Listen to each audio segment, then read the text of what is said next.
Hello guys, আজকে আবার আমি ফিরে আসলাম আপনাদের প্রিয় YouTube channel shoots creativity and আইডিয়াসে।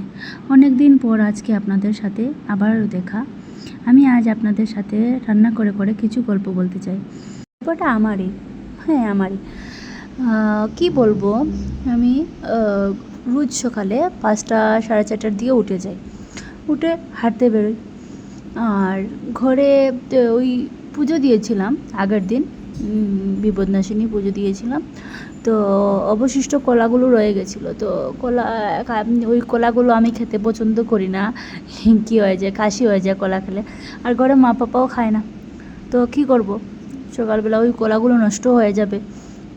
অনেক চিন্তা করলাম, তারপর হয়তো আমি ভাবলাম গরুকে বা কুত্তাকে খাইয়ে দেবো। তো ঘুম থেকে উঠে কলাগুলো নিয়ে নিলাম একটা ক্যারি ব্যাগে করে, তারপর বেরিয়ে পড়লাম। রোজকারই আমার অভ্যাস যে সকাল সকাল উঠে মর্নিং ওয়াক করি। তো মর্নিং ওয়াকে বেরিয়ে দেখলাম যে 2টা গরু একসাথে আসছে, তো ওদের দুজনকেই দুটো দুটো করে দিলাম। তারপর ওরা তো অনেক ভালো লেগেছে ওদের খেয়ে। তারপর ওরা আমার পাশে আসছে, আমি ওদের গায়ে হাত বুলিয়ে দিলাম।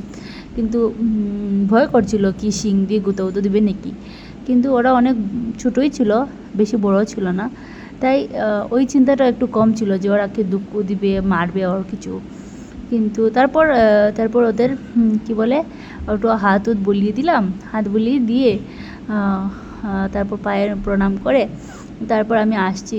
তো ওরা দেখছে আমার পিছেই ছাড়ছে না, কি করব অনেকক্ষণ চিন্তা করে তাদের গায়ে হাত বুলিয়ে। ওরা ভাবছিল যে আমার হাতে হয়তো অনেকগুলো কলা আছে, আমি বোধহয় আরও দিব ওদের।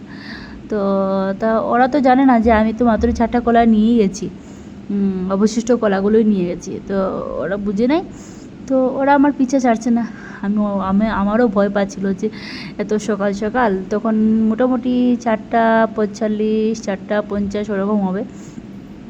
তো আমি অনেক ভয় পেয়ে গেছি, তাই আমি ওদের থেকে বাঁচার জন্য আমি হে গোবিন্দ বাঁচাও বাঁচাও বলে আমি ওইখান থেকেই দৌড়ে ভেগে ঘরের সামনে এসে গেছি। তারপর তো আবার আরও কিছুক্ষণ হাঁটলাম।